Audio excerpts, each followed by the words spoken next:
Livro de Jó, capítulo 38, versículo 1, está escrito: Então, do meio de um redemoinho, o Senhor respondeu a Jó e disse: Quem é este que obscurece os meus planos com palavras sem conhecimento? Cinja os lombos como homem, pois eu lhe farei perguntas, e você me responderá. Seja muito bem-vindo. Esse é o penúltimo vídeo dessa série de vídeos que nós estamos fazendo sobre a história de Jó.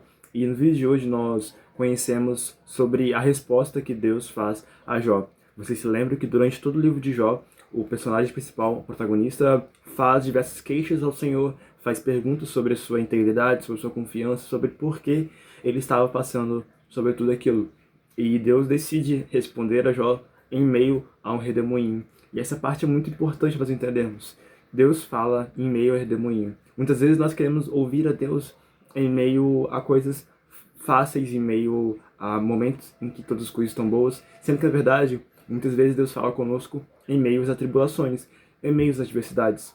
Deus decide falar, se manifestar a Jó em meio a um tornado, em meio a um furacão em sua vida. Às vezes nós queremos ouvir a Deus apenas nos momentos onde está tudo dando certo, sendo que às vezes Deus nos leva ao deserto, como ele faz com João Batista, quando faz com o próprio Jesus, para que nós venhamos a ouvir a sua voz. Que nós também, assim como Jó, sejamos capazes de ouvir a voz de Deus em meio aos problemas da vida, em meio às crises como Jó passava, em meio aos momentos em que tudo está dando aparentemente errado, mas que Deus, em seu grande poder, em seu imenso amor e majestade, decide se manifestar a nós e se relacionar conosco através da sua voz, que é grande, que é uma voz com muitas águas, como também nós ouvimos no livro de Apocalipse. Então continuemos essa maravilhosa discussão que Deus agora faz com o próprio Jó. Versículo 4. Onde você estava quando lancei os fundamentos da terra? Responda se você tem entendimento. Quem determinou as medidas da terra, se é que você o sabe? Ou quem o estendeu sobre ela uma linha de medir? Sobre o que estão firmadas suas bases? Ou quem assentou a pedra angular? Quando as estrelas da alva juntas alegremente cantavam, e todos os filhos de Deus gritavam de alegria. Ou quem encerrou o mar com portões, quando irrompeu do ventre, quando eu lhe pus as nuvens por vestimenta e a escuridão por fraldas, quando eu lhe tracei limites e lhe pus ferrolhos e portas, e disse: até aqui você pode chegar, mas deste ponto não passará. Ali se quebrará o orgulho das suas ondas. Aqui o Senhor vai mostrar a sua soberania em relação a Jó. Vocês se lembram que Jó, durante todo o seu livro, perguntava a Deus sobre a sua própria justiça, dizendo que Jó era justo, que não merecia o sofrimento que ele estava passando. E agora Deus vai mostrar que Jó não tinha a capacidade de fazer perguntas, porque ele primeiramente não podia responder aquilo que era sobre o princípio, sobre a origem de todas as coisas. Deus vai falar que, Jó, onde você estava quando eu lancei os fundamentos da terra? Onde você estava, Jó, quando eu tracei os limites do mar, quando eu disse até que você vai, até que você não vai? Onde você estava, Jó, quando, ao criar o mundo, as estrelas da alva, ou seja, os anjos, cantavam um cântico e entoavam junto a mim? Onde você estava, Jó? Será que você pode mesmo responder? Se você não pode responder, por que você se acha digno de fazer diversas perguntas, como as que você fazia sobre ser santo, ser justo, de não merecer esses sofrimentos? É algo a ser pensado.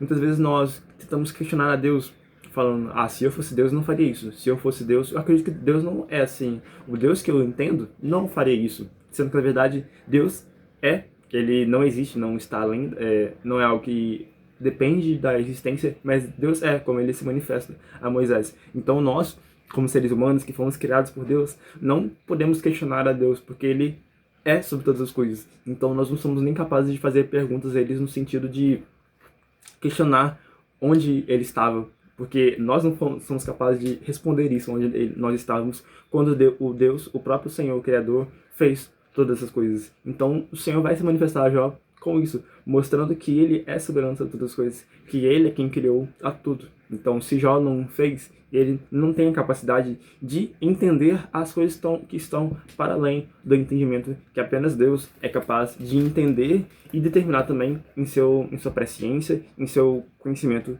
divino. Durante todo o capítulo 38, o Senhor vai fazer diversas perguntas para Jó. Vai falar sobre a neve, vai falar sobre os fenômenos da natureza, sobre os animais, sobre as leis da física, vai falar sobre todas as coisas. Mas podemos aprofundar um pouco no versículo 34. Você é capaz de levantar a sua voz até as nuvens, para que a abundância das águas cubra você? Você pode dar ordens aos relâmpagos para que saiam e digam: as suas ordens, quem pôs a sabedoria no coração ou deu entendimento à mente? Quem pode numerar com sabedoria as nuvens ou os cantos dos céus? Quem os pode despejar para que o pó se transforme em massa sólida e os torrões se apeguem uns aos outros? Deus aqui vai dizer para Jó que é ele quem faz a chuva, é ele quem de fato traz a abundância das águas para que nós tenhamos vida. E Deus também é aquele que pôs a sabedoria em nosso coração. É Deus quem dá o entendimento ao homem. Não é o homem por si só que é capaz de ter o entendimento, ter a sabedoria. Nós falamos sobre isso muitas vezes durante todos esses vídeos. Sobre a sabedoria genuína, verdadeira, que só vem através da comunhão com Deus, através de pedir a sabedoria, como está também no livro de Tiago. Essa é a verdadeira sabedoria, esse é o verdadeiro entendimento, que só existe quando nós nos relacionamos com Deus, porque Ele é de fato quem dá a sabedoria para nós. Você lembra também que nós falamos que a sabedoria não se encontra na terra dos viventes. Na verdade, Deus é quem coloca para nós, porque a sabedoria está além daquilo que nós vemos. A sabedoria é algo celestial, divino, que é muito superior a tudo aquilo que nós pensamos ou talvez sequer pedimos. Continuemos agora na conclusão a essas diversas perguntas que Deus faz para Jó. Capítulo 40, versículo 1.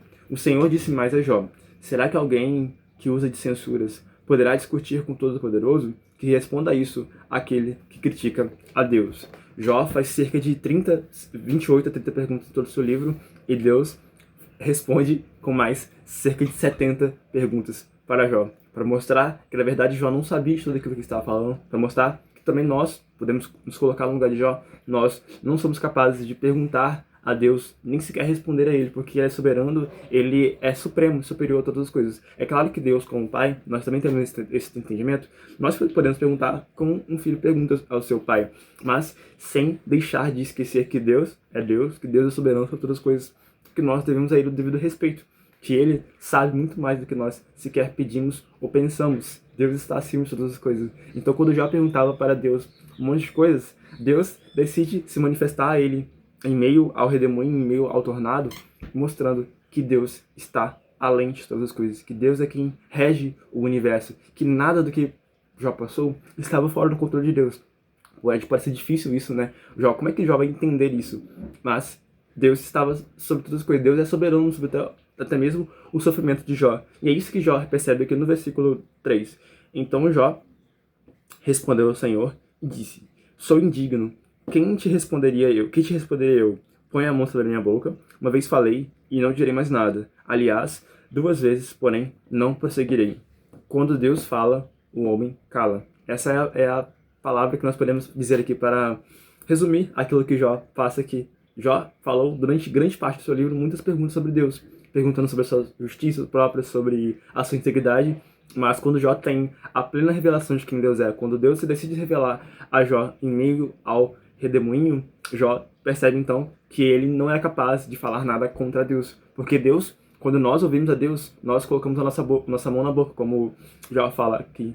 Quando Deus fala, quando Deus manifesta sua soberania, manifesta o seu poder sobre nós, nós não temos outra coisa para falar, além de que, ai de nós, que somos indignos, que somos impuros, como Isaías fala também. Deus é santo, Deus é soberano sobre todas as coisas. E Jó percebe isso. Ele diz aqui: uma vez falei e não direi mais nada. Aliás, 2 vezes, porém não prosseguirei. Aqui é uma figura de linguagem hebraica de dizer duas coisas, uma coisa primeiro, depois falar 2 coisas. É para poder intensificar o estado de Jó, de alguém que não era capaz de falar nada contra Deus, porque ele mesmo era indigno de fazê-lo. Depois do versículo 6, mais uma vez Deus é descrito falando em meio ao redemoinho a Jó, versículo 6 do capítulo 40. Então o Senhor, do meio do redemoinho, respondeu a Jó e disse: cinja os lombos como homem, pois eu lhe farei perguntas, e você me responderá. Aqui é Deus convidando a Jó para se preparar, para como as pessoas que se cingiam, ou seja, que se preparavam, que colocavam um cinto em sua roupa para que não caísse, era Jó devendo se preparar para ser inquirido, se a gente poderia colocar assim, para ser questionado sobre Deus, sobre todas as coisas que ele estava falando. Depois, versículo 7. 8, na verdade. Será que você está querendo anular a minha justiça ou me condenar para se justificar? Você tem um braço tão forte como o braço de Deus? Deus continua perguntando a Jó várias coisas. Ao longo desse capítulo 40, ele vai falar sobre Behemoth e o Leviatã, que eram figuras mitológicas da época e que simbolizavam simultaneamente as forças do mal. Então, para a mitologia da época, vocês lembram que Jó era um dos livros que estavam no tempo dos patriarcas, então existia muita questão do politeísmo, das crenças que existiam na época, e o Leviatã e Behemoth. O Leviatã, primeiramente, era uma figura do mar, então era um monstro marinho, e o Behemoth, um monstro terrestre, então eles simbolizavam o mal. E até Deus aqui mostra a sua soberania sobre as forças do mal. Deus estava ensinando a Jó que mesmo Jó passando pelos ataques do inimigo, pelos ataques do maligno, Deus era soberano sobre o Behemoth, sobre o Leviatã. Esses monstros, que aparentemente enormes para nós, são animais domésticos para Deus, porque ele é capaz de domesticá-los. Mas Jó, como ser humano comum, não era capaz de fazer isso. Depois, versículo 11 do capítulo 41. Quem primeiro deu algo a mim, para que eu tenha de retribuir-lhe, pois o que está debaixo de todos os céus é meu. Nós concluímos então esse vídeo falando sobre Deus não precisando ter nada que seja dado a Ele, porque é Ele quem dá todas as coisas para nós. Mesmo as coisas ruins, como no caso de Jó, mesmo as coisas boas, como nós iremos ver também na conclusão a esse livro. Que você possa ser ajudado com esse vídeo de hoje, conhecendo que Deus é soberano sobre o bem, sobre o mal, que Deus está além de todas as coisas, que mesmo com o Jó, que fazia várias perguntas e é respondido por Deus, com várias perguntas também, nós entendamos o nosso lugar como seres humanos, como pessoas que são inferiores a Deus sim, mas que Deus decide se revelar a nós, mesmo em meio a redemoinho, mesmo em meio às tempestades da vida. Deus decide se relacionar conosco e revelar a sua bondade e seu poder.